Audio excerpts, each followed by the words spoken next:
दुखों में अपने बेटे का, परिवार का खोने का दुख सबसे बड़ा दुख होता है। दुखों में भी सबसे बड़ा दुख इस बात का होता है कि आप अपने परिवार के बेटे को, परिवार के सदस्य को खो दें।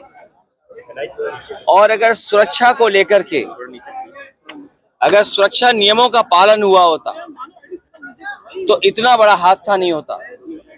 सुरक्षा नियमों के पालन न होने की वजह से इतने बड़े लोगों की जान चली गई। और कुछ लोग अपने व्यक्तिगत और अहंकार में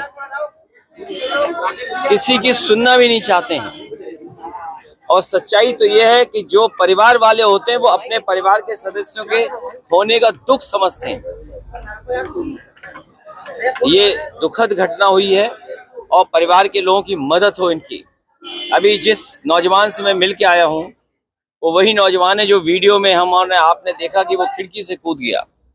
उसके चोटें हैं, स्पाइन में है, वो जॉब करता था। उसके परिवार के लोगों ने कहा कि अभी तो बहुत दिन इलाज चलेगा, उसकी माँ नहीं है और परिवार का कौन देखभाल करेगा। उस परिवार में अकेला कमाने वाला था। अगर सरकार नहीं मदद करेगी तो कौन मदद करेगा। ऐसी घटनाओं में सरकार की जिम्मेदारी बनती है कि पूरी मदद करें। हमारी मांग है कि जो व्यक्ति 50,000 की नौकरी में काम करता था, जब तक वो स्वस्थ नहीं होता है दोबारा नौकरी के लिए नहीं पहुंचता है, तो जो उसे वेतन मिलता था वो तो मिले ही मिले। और इलाज को लेकर के भी पूरा इंतजाम सरकार को करना चाहिए। और जो मरने वाले जो बच्चे हैं, सरकार पे तो कौन कमी है खजाने की।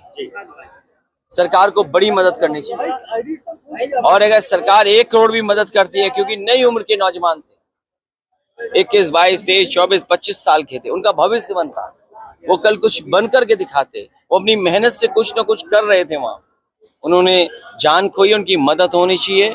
कम से कम सरकार को 1 करोड़ रुपए की उन परिवारों की मदद होनी चाहिए जिन्होंने की जान गई है। सर, एसआईटी बनाई गई है, एसआईटी जांच कर रही है और बड़ी कार्रवाई की बात कर रही है कि थोड़ा हमने और आपने 10 साल से देखा है एसआईटी बनाने का काम। हर घटना में एसआईटी बनती है और लगता तो ऐसा है कि कोई सरकार नहीं है। और सरकार है तो सरकार नियमों का पालन क्यों नहीं कराती। और इस सरकार में जो नक्शे पास हुए होंगे, जो एनओसी मिले होंगे, फायर एनओसी तब मिलेगा तब जाकर के नक्शा पास होगा। लेकिन कौन लोग थे जो फायर एनओसी के लिए अपनी जेब भरते थे और जेब का खजाना कहां तक लेकर के जाते थे।